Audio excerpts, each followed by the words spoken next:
তাদেরকে শাস্তির আওতায় আনতে হবে, না হলে ঢাকা কলেজের ছাত্ররা আওতায় মানবে না।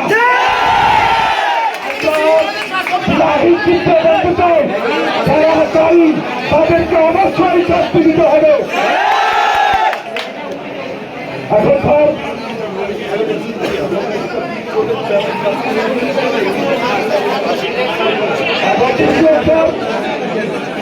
বক্তব্য রাখবেন।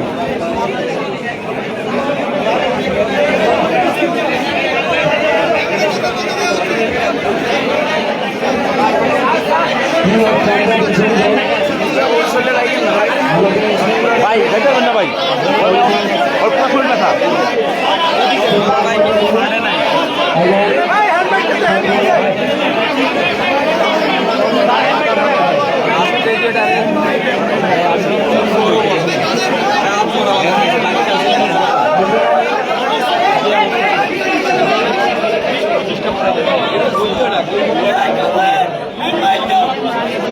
আমরা অনুষ্ঠানের কারণে আমাদের নির্বাচন থানা ওসি মহসিন সাহেব এখানেই ছিলেন।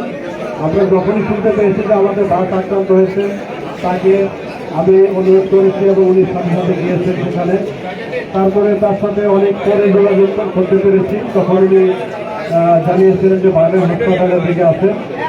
এইখানে যখন সেনাবাহিনী এসে ভিতরে ঢুকে পড়ে, তখন পুলিশ এবং সেনাবাহিনী একসাথে এসেছিল।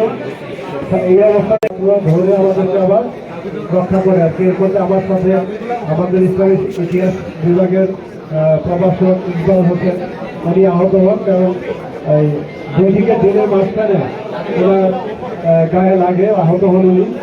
এর মধ্যে আমাদের ছাত্র আমাকে এবং স্যারকে উদ্ধার করে আমাদের রুমে নিয়ে আসে।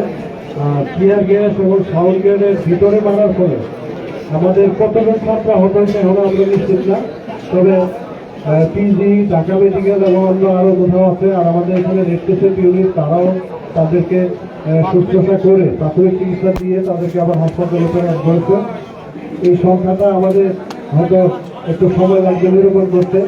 এটা করবেন যাতে আমাদের ছাত্ররা শান্ত থাকে এবং আমাদের সমস্ত কার্যক্রম সচল রাখা যায়। আমি সবাইকে ধন্যবাদ জানাচ্ছি। আমাদের যে লিখিত ইয়ে আছে সেটি এখনো দেখা শেষ হয়নি।